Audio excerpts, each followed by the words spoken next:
Hello, happy New Year's Eve 2020. I thought this was appropriate for a New Year's Eve reading, my little salt lamp. And so I just wanted to do a reading today for everybody. You can take what you want from it or not. I'll just see what comes up and go from there. And before I start, though, I did want to just send some serious love and hugs and comfort and ease out to everyone who is grieving and suffering from the losses, both of people and things and routines and livelihoods. So sending a lot of love out to people who may forget to give themselves some. So there is that. And also just, turning the page on a calendar is lovely and is a wonderful opportunity to kind of reassess and reflect. So that's what we're going to do today.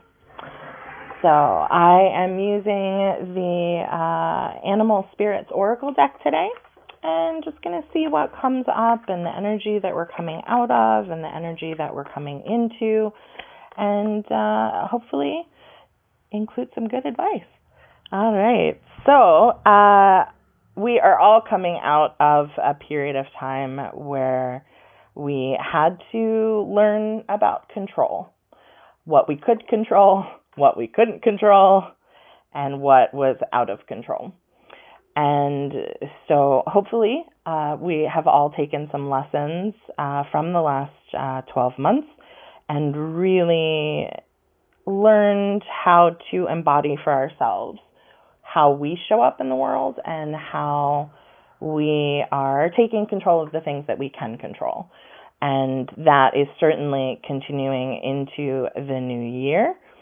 And the energy I'm seeing coming up, especially in the beginning of 2021, is this extension of that, is this needing to really step into our power, however that shows up. And when I say step into power, I mean our internal purpose, our internal guiding force, not power as in power over people or power over things. This is about owning our own power for our agency, for our actions, for the way that we show up in the world, for ourselves, for people around us.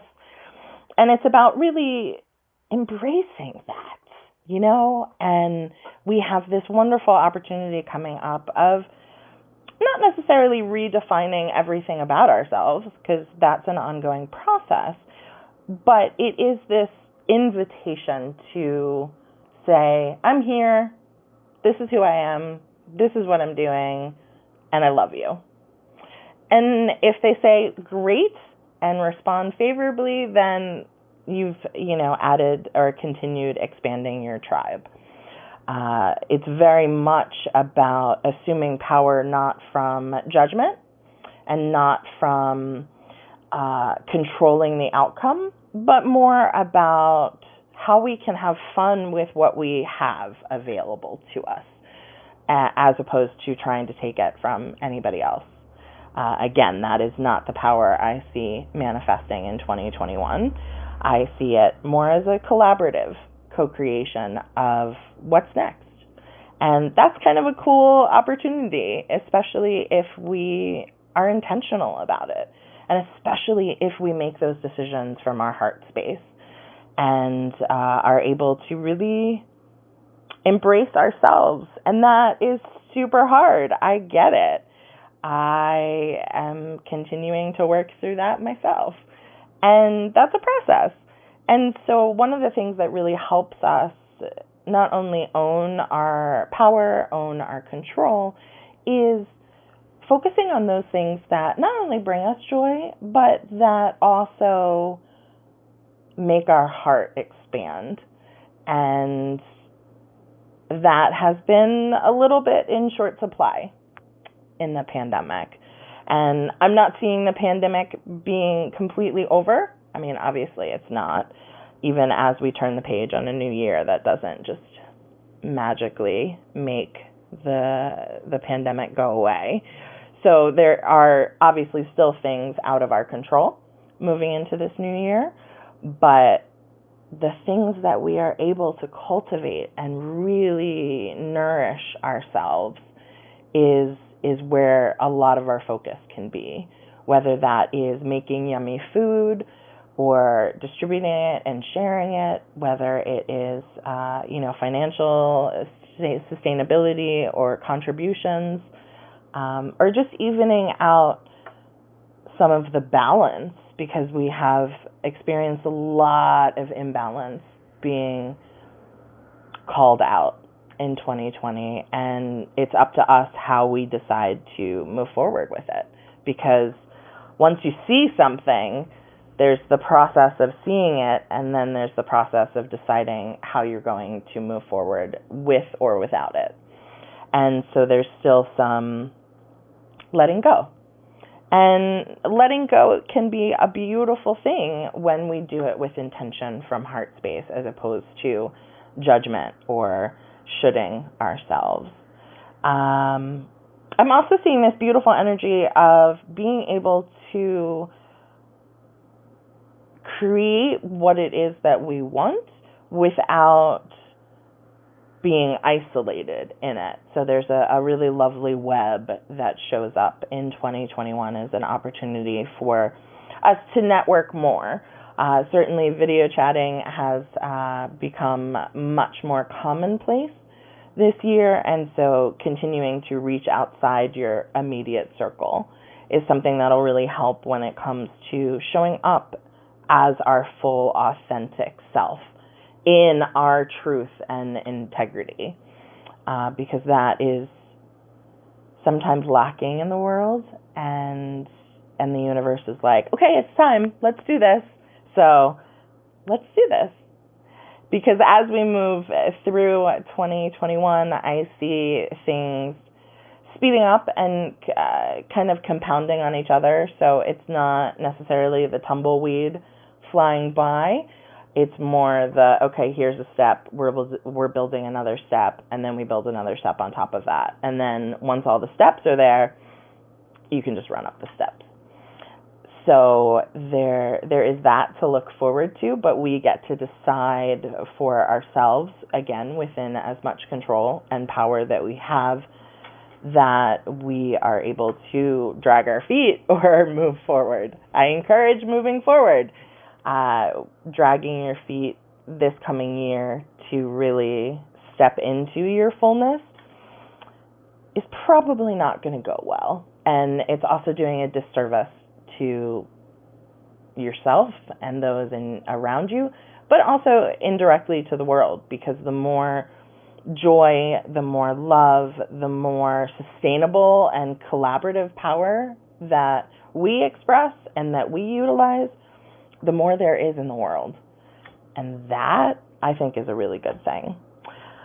So looking beyond the next few months, and just kind of some general overview energy, more specifically, I see the intellect and the heart coming more into alignment, and being able to recognize what's bullshit a lot easier. So pay attention to your BS detector, and know that that's part of using your intuition too, is being able to say, hey, I call bullshit on that. It's not just a card game.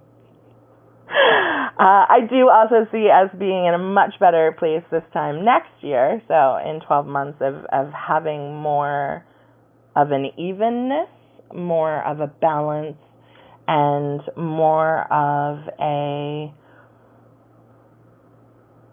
sense of unity and peace. And we help create that. And so I encourage you to play around with how you can create more peace and embrace more peace within yourself and within how you show up in the world. Whether that's a small little corner of the world or a big, more public stage. It's still, the essence of it is still using what we have available to us in really wise, loving, peaceful ways.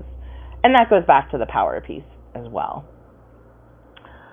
And I think that feels pretty complete in terms of the general public New Year's Eve reading. So I like reading the bottom of the deck. The bottom card is kind of like a last wisdom from the cards. And that I am seeing as being a reminder that we may not always know what we know or how we know what we know, but we still know what we know. And honoring that truth, even though it may be not somebody else's truth, it still gets to be yours. And it's also totally okay, totally normal, and totally understandable to not know everything. And it's also okay to sit with that not knowing, because sometimes things are just mysterious. And that's okay, because that's part of the spice of life, is like, I don't have everything figured out, but I know how to get to where I want to be in terms of how to be the best we can be for ourselves and for those around us. And again, that goes indirectly out into the world. I'm a big believer in that.